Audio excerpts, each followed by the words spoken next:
दोस्तों स्वागत है आप सभी का एक बार फिर से आपके ही चैनल सोशल बिक्कू पे। आज का ये वीडियो काफ़ी महत्वपूर्ण होने वाला है और मैं आपको www.socialbikku.co के ज़रिए कुछ महत्वपूर्ण इन्फॉर्मेशन जो है आपके साथ साझा करने वाला हूँ, जो कि काफ़ी महत्वपूर्ण है। और आप सभी को पता है कि केरल हाई कोर्ट में कुछ अपडेट्स निकल के आ रहे हैं, जो कि कुछ फैसले पेंशनर्स के हक में लिए गए हैं, जिसका मैसेज और जिसका पीडीएफ आप सभी को प्राप्त हो रहे हैं। तो आज के इस वीडियो में मैं इसके बारे में कुछ डिस्कस करने वाला हूं, और जो कि ईपीएस 75 पेंशनर्स के जरिए ये बात रखी गई है, कही गई है, जो कि मैं आपके साथ साझा करने वाला हूं।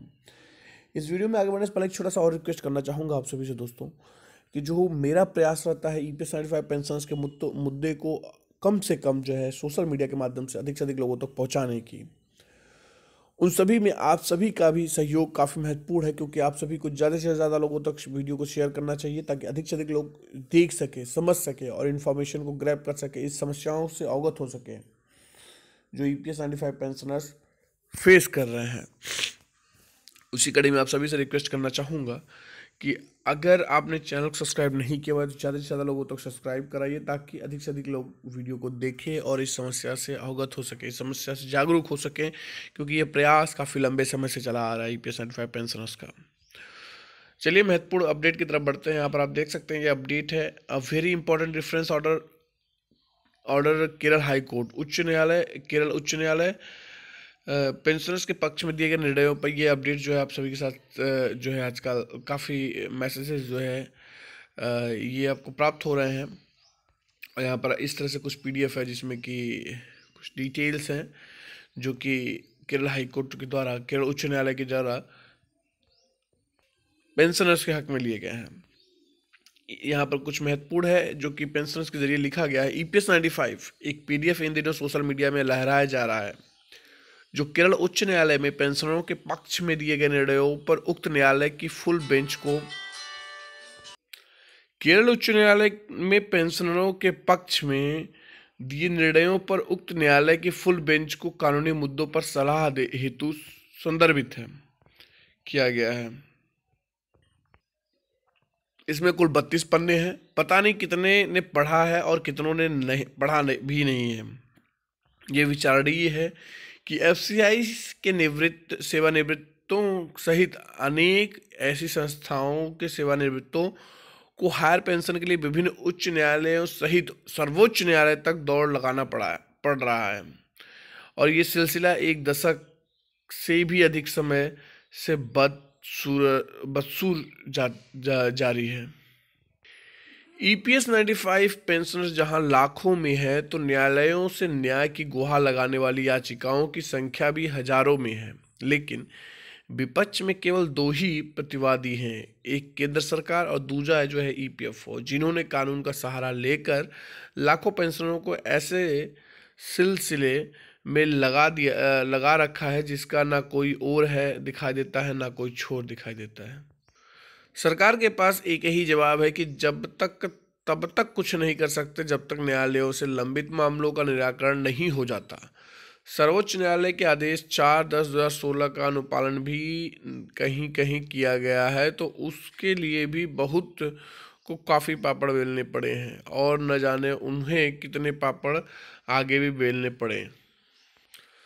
मेरा इतना कहने का सिर्फ एक ही मंतव्य था कि ईपीएफओ और सरकार तो अपनी रणनीतियों को तो बड़े ही सुनियोजित तरीकों से अंजाम देने में जुटी हुई है, और वो अब तक सफल भी दिखाई दे रहे हैं।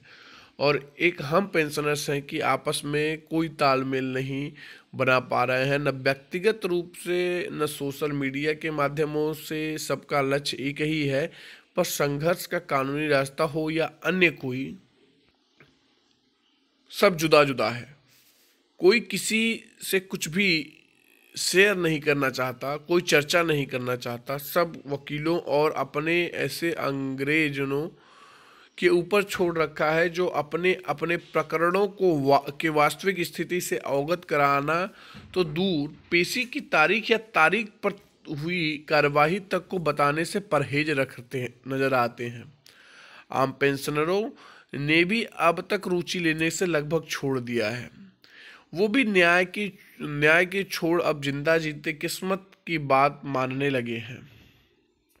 इतने असमर्थ जितना कि शायद वे पहले सेवा के दौरान कभी भी न रहे हों। कोई रास्ता इससे बाहर निकलने का किसी को ज्ञात हो तो कृपया दो शब्द जरूर कहें, सांत्वना में ही सही, कुछ तो सुकून मिलेगा। निराश होकर हमारे हजारों मित्रों को। और यह पोस्ट जो है अनिल कुमार जी द्वारा साझा किया गया है सभी ईपीएस 95 पेंशनर्स के लिए।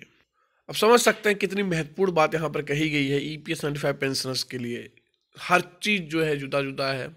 ईपीएस 95 पेंशनर्स का संघर्ष तो जारी है, प्रयास में किसी प्रकार का कोई कमी नहीं है, लेकिन मंजिलें अलग अलग, रास्ते अलग अलग हैं। एक रास्ता पे चलना की बात कही गई है जो कि काफ़ी महत्वपूर्ण है और सफलता दिलाने में भी उसका काफ़ी महत्वपूर्ण योगदान होगा अगर सभी एकजुट होकर चलते हैं।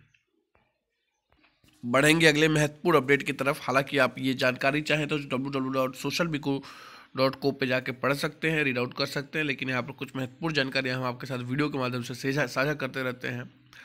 चित्तौड़गढ़, निम्बाहेड़ा एवं प्रतापगढ़ इकाई द्वारा गौरवशाली, ऐतिहासिक, सराहनीय एवं अनुकरणीय प्रयास है। दिनांक 24/12/2020 को देश के 65 लाख ईपीएस 95 पेंशनरों का कमांडर अशोक राउत के नेतृत्व में प्रतिनिधित्व करने वाली ईपीएनएसी के जरिए यह कुछ महत्वपूर्ण एक्शन लिया गया है। यहाँ पर आप ये पत्र देख सकते हैं, काफ़ी महत्वपूर्ण है। ये पेज 2 है और इसका पेज 1 जो है मेरे ख्याल से ऊपर की तरफ है। यहाँ पर आप इसको रीड आउट कर सकते हैं। पेज 1 है जिसमें आप देख सकते हैं श्रीमान सीपी जोशी जी को, माननीय सांसद महोदय हैं संसदीय क्षेत्र चित्तौड़गढ़ के, और ईपीएस 95 पेंशनरों की लंबित मांगों को पूरा कराने में आपका सहयोग हेतु निवेदन किया गया है।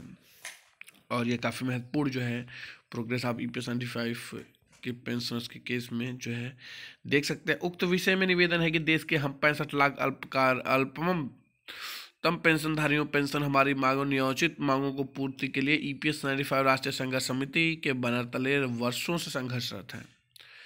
और यहाँ पर आप पूरी डिटेल चाहे उसको रीड आउट कर सकते हैं। मैं आपको कुछ इंपॉर्टेंट महत्वपूर्ण जो है इसके बारे में जानकारियाँ जो है वो साझा कर देता हूँ। दिनांक 4/3/2020 को आदरणीय मैडम हेमा मालिनी जी, माननीय सांसद, संसदीय क्षेत्र मथुरा के सानिध्य में हमारे संगठन ईपीएस 95 राष्ट्रीय संघर्ष समिति के राष्ट्रीय अध्यक्ष कमांडर अशोक राउत के नेतृत्व में हमारे राष्ट्रीय स्तर के प्रतिनिधि मंडल ने सुनने हेतु परम आदरणीय माननीय प्रधानमंत्री महोदय भारत सरकार ने अनुमति देकर कृतार्थ किया है। हमारे केंद्रीय प्रतिनिधि मंडल को माननीय से भेंट के लिए मात्र 3 मिनट का समय आवंटित किया गया था, परंतु विषय की गंभीरता को भांपकर गरीबों के दिलों को धड़कनों को हमारे पूजनीय श्रीमान श्री नरेंद्र मोदी साहब ने, माननीय प्रधानमंत्री महोदय ने विस्तृत में हमारी मांगों को सुना। सारा विश्व जानता है कि केवल अमेरिका के राष्ट्राध्यक्ष के अलावा हमारे अंतर्राष्ट्रीय ख्याति प्राप्त एवं विश्व में सम्मानित प्रधानमंत्री महोदय ने 20 मिनट से ज़्यादा समय 1, 2 या 1 किसी को नहीं दिया। किसी को दिया है तो ऐसा उदाहरण कहीं देखने को नहीं मिलता है, परंतु देश के वरिष्ठ वयोवृद्ध जनों की इस समस्या को, संवेदनशीलता को तुरंत महसूस कर लिया और प्रतिनिधिमंडल को पूर्ण गंभीरता से 26 मिनट तक एकटक सुनने के तुरंत बाद माननीय प्रधानमंत्री महोदय ने पीएमओ मंत्री राज्य मंत्री श्रीमान जितेंद्र सिंह जी साहब को ईपीएस 95 पेंशनर्स की समस्या का शीघ्र एवं सम्मानजनक समाधान हेतु निर्देशित किया, परंतु हमारे प्रतिनिधिमंडल को इस विषय पर विस्तृत विचार विमर्श एवं चर्चा हेतु माननीय जितेंद्र सिंह साहब को सुपुर्द कर दिया। तो यहाँ पर आप समझ सकते हैं कि काफ़ी कुछ डिटेल में बताया गया और यह पत्र लिखा गया है सांसद महोदय सीपी जोशी साहब को, सीपी जोशी जी को, जिसमें कि पूरी डिटेल जो है जानकारी साझा की गई है। आप चाहे तो इसका लिंक मैंने डिस्क्रिप्शन में दे रखा है, वहाँ से भी आप इस पूरी इन्फॉर्मेशन को पढ़ सकते हैं। और अपने कमेंट आप ज़रूर हमें कमेंट में बताइएगा। अधिक से अधिक लोगों तक इसको शेयर कर दीजिएगा वीडियो को, ताकि अधिक से अधिक लोगों तक ये इन्फॉर्मेशन महत्वपूर्ण जानकारी पहुंच सके। आज के वीडियो में इतना ही, अगले वीडियो में फिर मिलेंगे नए अपडेट नई जानकारी के साथ। तब तक के लिए अपना बहुत ख्याल रखिए। आप सभी का बहुत बहुत धन्यवाद दोस्तों।